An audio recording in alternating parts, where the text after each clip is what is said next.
1000 మంది ఒకేసారి ప్రయాణించొచ్చు. ట్రాఫిక్ ఇబ్బందులు ఉండవు. జర్నీ కూడా సూపర్ ఫాస్ట్. అందుకే చైనాలో స్పెషల్ బిగ్ ట్రావెలింగ్ బస్సు మీద కేంద్రం దృష్టి పెట్టింది. చైనాలో ఎలా పనిచేస్తుందనే దానిపై అధ్యయనం చేయాలని భారత సర్కార్ భావిస్తోంది. ఇదే సాకారం అయితే దేశంలోనూ చైనా తరహా బస్సులు వస్తాయి.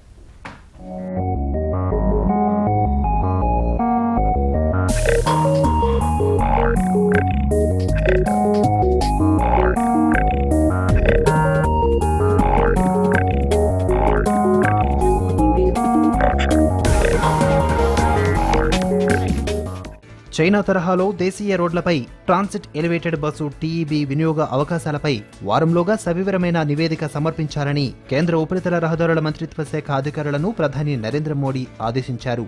అత్యంత రద్దీ నగరాల్లో ఈ బస్సుల వినియోగంతో పాటు అందుకోసం దేశీయంలోని ముఖ్యమైన జాతీయ రహదారుల విస్తరణపైన ప్రతిపాదనలు రూపొందించాలని సమావేశానికి హాజరైన వివిధ శాఖల అధికారులకు సూచించారు. ఈ నెల 3వ తేదీన చైనాలోని హైబ్ రాష్ట్రం కిన్హోంగ్డావో నగర పరిధిలో ప్రయోగాత్మకంగా తొలి టీఈబీ బస్సు ట్రయల్ రన్ను విజయవంతంగా నిర్వహించారు. 22 మీటర్ల పొడవు గల బస్సు విద్యుత్ వినియోగంతో రోడ్లకు ఇరువైపులా నడుస్తుంది. దీనిపై ప్రధాని మోడీ అత్యంత ఆసక్తి కనబరిచారు.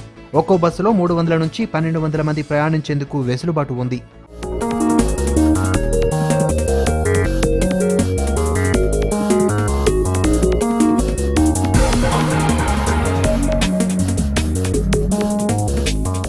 భారత్లోని రద్దీ నగరాల్లో ట్రాఫిక్ సమస్యకు ఈ తరహా బస్సులు సమర్థవంతమైన పరిష్కారం చూపగలవని ఆయన భావిస్తున్నారు.